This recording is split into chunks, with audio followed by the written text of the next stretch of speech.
Dinala na sa Camp Bagong Diwang na arestong umano'y miyembro ng Abu Sayyaf na idinadawit sa mahigit 20 kaso ng kidnapping hanggang sa ibang bansa. Giit naman ang suspect na pagkamanan lang siya. Balita hatid ni Emil Sumangil, exclusive.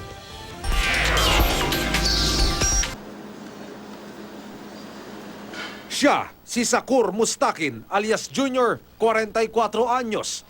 Tapos ng Bachelor of Arts in Elementary Education at sinasabing kumuha pa ng graduate course sa ibang bansa. Nadakip siya sa tagig ng PNP CIDG NCR dahil sa umano'y kaugnayan sa urban terrorist group ng grupong Abu Sayyaf.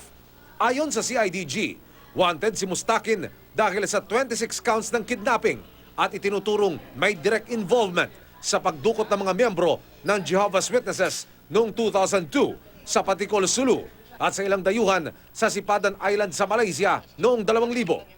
Isa siya doon sa mga talagang operatiba ng Abu Sayyaf na pumunta doon sa Sipadan at kinidnap yung mga guest ng resort.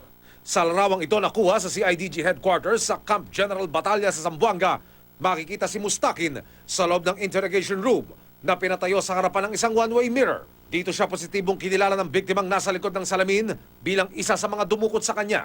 After ng mga kidnapping doon at nalaman niyang mayroon na siyang warrant of arrest, ay tumakbo na siya dito sa Manila para magtrabaho ng legal.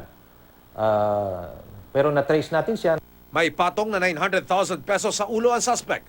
Magkakasabay silang inisyuhan ni ASG Commander Radulan Sagiron alias Putol ng arrest warrant kung saan daw siya naninilbihang intelligence officer ngayon. Dinala na sa BJMP Special Intensive Care Area sa Camp Bagong Diwa si Mustakin. Parang mistaken identity to eh. Sa totoo lang, hindi ako related dyan. Kasi yung mga kuwan ko sila, linabas ko mula pagka-elementary ko, yung lahat ng mga, mula pagkuha ko ng NBI clearance, court clearance, police clearance, barangay clearance. Emil Sumangil, GMA News.